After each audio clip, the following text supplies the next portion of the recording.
Olha aí, gente, estamos de volta com o nosso programa Agora é Tchê. E eu fazendo uma cortesia aqui pro meu convidado. Eu servi um chimarrão para ele, uma garrafa vermelha. Só por provocação. Servir aos gremistas, é claro, tinha que ser uma garrafa vermelha. Sem dúvida nenhuma. Uma garrafa vermelha servindo chimarrão para um gremista.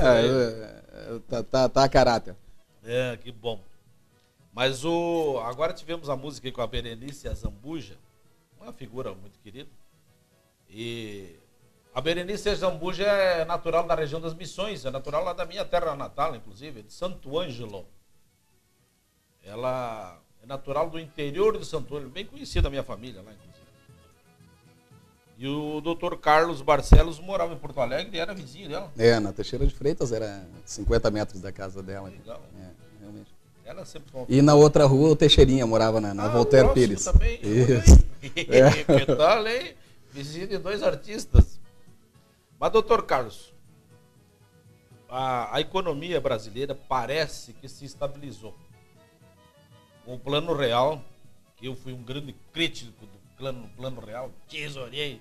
Eu chegava a carregar $1 e uma nota de R$1 no bolso para mostrar e comparar o que tinha acontecido. Eu tinha um amigo que dizia, pegava o dólar e dizia, o real é esse aqui, ó.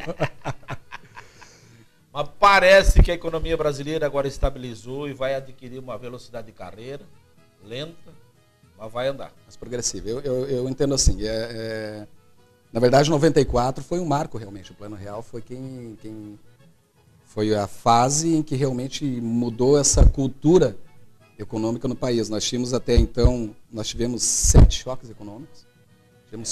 Tivemos 4 desvalorizações da moeda, de 49 para cá, desde quando trocou de réis para cruzeiro. Só para te ter uma ideia, isso são 4.000%. Cada corte de 3 zeros desvalorizava a moeda em 1.000%. Porque todos os planos tratavam da inflação, que era o mal que corroía a economia. O Plano Real não tratou dessa forma, ele tratou a inflação como realmente ela é, um sintoma. A causa, eu costumo fazer a seguinte analogia, é como se tu tivesses uma ferida na pele e colocasse pomada nela, enfim, e ela fosse de origem sanguínea. Não adianta colocar a pomada, ela vai... tratar o sangue... Exatamente. Então a inflação, o Plano Real, ele deu esse tratamento para a inflação. Nós tínhamos uma inflação inercial até então, e isso realmente... Mas tinha alguns benefícios também que alguns empresários ainda me perguntam, poxa, naquela época todo mundo tinha dinheiro. É fácil de explicar isso. A inflação ela se dá também pela expansão da base monetária, ou seja, o dinheiro que está circulando no mercado. Quando há muito dinheiro circulando, é um mau indício. Isso que eu ia perguntar. Cheguei a juntar um monte de papeizinhos aqui. Eu ia lhe perguntar se aquela inflação era em função do excesso de dinheiro circulante. Sem dúvida nenhuma. O Plano Real retirou, vamos dizer, 30%, 40% daqueles valores, e aí encolheu a moeda e a coisa pegou. Exatamente. Aí, associado à competitividade interna, e aí foi um fator que exigiu muita atenção dos empresários, e muitos empresários sobreviveram até 98, 99, acabaram saindo do mercado, infelizmente. Mas tudo foi uma questão de planejamento. O Plano Real, quando entrou, ele entrou desacreditado já por essas experiências anteriores que nós tínhamos. Né? É verdade. Mas até então era mais ou menos assim. Eu gerenciava a parte financeira de uma empresa que era multinacional. E a americana, e o pessoal de Houston, quando ligava para nós, eles tinham a única intenção de investir no mercado financeiro. A parte operacional não interessava muito. Ou seja, ela podia ter um prejuízo operacional à empresa, ou seja, vender, digamos, a grosso modo, e ter um prejuízo nas operações, desde que gerasse recursos para investir no mercado financeiro. Porque era coisa absurda. Nós chegamos a pegar uma remuneração de 120% no mês. Coisa que a gurizada que está iniciando agora na área não consegue imaginar isso.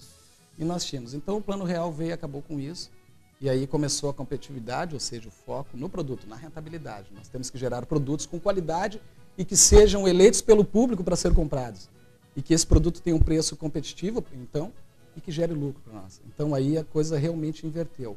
Dessa forma nós tivemos um crescimento realmente sustentado, mas artificialmente retido, contido. Nós tivemos um período de recessão até hoje, na verdade. Nós não temos ainda uma economia circulando, e hoje nós temos ainda um período, uma fase recessiva. Por que isso? Porque nós temos duas âncoras para segurar a inflação, e que são dois artifícios do Banco Central, que é a taxa de juros e o câmbio. Por vezes um está alto e por vezes outro tá mais alto. Isso é uma gangorra eterna. Ou seja, taxa de juros elevadas... O senhor crê que o câmbio é maquiado hoje?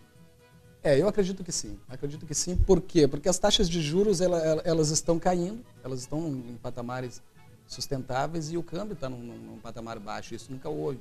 Na verdade, a sustentabilidade da nossa economia era com base na atração do capital externo. Para atrair o capital externo, eu tenho que oferecer mais para os outros países. Para isso, eu tenho que oferecer uma desvalorização da minha moeda, ou seja, uma taxa de câmbio elevada, né? Ou uma taxa de juros acima do mercado internacional. Hoje nós conseguimos equilibrar isso. Na verdade, o bom relacionamento que os últimos governos tiveram com enfim, FMI, enfim, o Brasil hoje é um país com maior credibilidade externa e tem uma sustentabilidade na economia. Hoje nós estamos tranquilos, não há aquele medo de voltar à inflação. Mas com esse câmbio baixo, nós acabamos atraindo mercadoria de fora. Sem dúvida. E acaba sufocando um pouco o nosso mercado interno. Mas aí nós entramos na questão da gestão das empresas. Na verdade, os empresários estão demorando a ver isso. Alguns segmentos demoraram muito a ver isso. Hoje nós precisamos de mais competitividade interna. Nós precisamos rever internamente, microeconomicamente, como está funcionando a nossa empresa. Isso é muito bom para o consumidor, que tem sem mais dúvida. opções. Antes nós estávamos fechados numa invernada econômica, né? Cada um botava o preço que bem entendia. Aliás, era como é que se diz, aquele sistema que todo mundo pega junto num preço só, dumping? Não é. Não é uma espécie de dumping. Mas, na verdade, aquilo acontecia... Tem um nome especial quando o pessoal se combina o mesmo preço? É um cartel. Cartel. Era mais ou menos cartelizado o preço. O Brasil era praticamente um cartel do empresariado brasileiro. Sem dúvida. Então, com a competição, começou a entrar mercadoria de fora e o pessoal teve que mandar mais rápido, fazer bem feito e por um preço convidativo. Exatamente. Com isso, as margens também achataram para os empresários. Então, eu costumo dizer, agora chegando a dias de hoje, nós tivemos um 2006 complicado, em função dessa recessão que se vem de muitos anos. E associado isso a um ano eleitoreiro, né? Então a economia realmente os investimentos tendem a segurar. Né? E com base nisso nós temos hoje, 2007, a previsão de um ano de recuperação, ou seja, não há uma perspectiva muito otimista para 2007, no sentido de que vá se gerar grandes poupanças. E sim recuperar as perdas, digamos, de 2006, que realmente foi um ano ruim e muito ruim para alguns setores especificamente. Eu tenho uma dúvida, vou aproveitar perguntando para o senhor, de repente o telespectador também gostaria de perguntar isso. Eu tenho uma dúvida, por exemplo, em função do nosso tamanho territorial, que o nosso país é muito grande, não seria interessante uma inflaçãozinha aí de 5% ao mês para despertar o empresário a andar mais, porque é um país muito grande, o custo do Brasil é muito grande, de um frete daqui para o norte, do norte para cá, ou de qualquer intenção de se espichar, de se expandir. Até pela diferença de cobrança de impostos, de um estado para outro, o ICMS ele varia de estado para estado. É um imposto estadual e cada estado define a sua taxa. Velho Brizola, mas realmente, não te interrompendo, Jamir, mas já interrompendo, uma taxa de 3% a 5% seria uma taxa tranquila de inflação para se trabalhar, a economia teria maior liquidez. E um fluxo fantástico. E teria como controlar isso, seria uma inflação controlada. O velho Brizola era muito crítico do Fernando Henrique, do Plano Real, ele dizia, nesta situação, inflação zero, juro baixíssimo, isso é muito importante para aquela gente lá fora, aqueles países pequenininhos, antigos e que já estão prontos. Já tem todas as creches, todos os colégios, todos os hospitais. E aquela gente lá fora, com aqueles paizinhos pequenininhos, eles com 1 quilômetro de investimento, 1 quilômetro de rede de luz, 1 quilômetro de rede d'água, de rede de esgoto, 1 quilômetro de asfalto, eles atendem a milhares de pessoas. E eu lhe pergunto, aqui no Brasil, a não é diferente? E realmente então, por isso que eu pergunto se não era interessante uma inflaçãozinha de 4%, 5% ao mês. Sem dúvida para o pessoal abrir os olhos um pouquinho mais, para despertar a atenção. Isto é o que os economistas falam de abrir um pouco as torneiras da economia, que hoje estão muito fechadas. Né? Mas, na verdade, nós temos um país de dimensões continentais. O Brasil a Europa toda cabe dentro do Brasil e o Rio Grande do Sul ficaria de fora ainda. Quer dizer, só para se ter uma ideia do que é. Mas realmente, mas o Brizola complementando, ele ainda diria, mas isso não é coisa de marica? O Brizola era uma figura lendária, enfim. Verdadeiramente estamos convencidos, não é verdade? Exatamente. Mas ele tinha razão, né, nesse aspecto. Realmente eu acho que a economia poderia estar mais solta um pouco.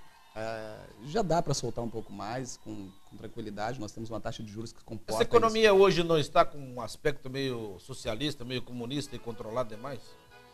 Eu não vejo para esse lado ainda. Havia essa expectativa, digamos, quando todo país em que um partido de esquerda assume, há essa expectativa.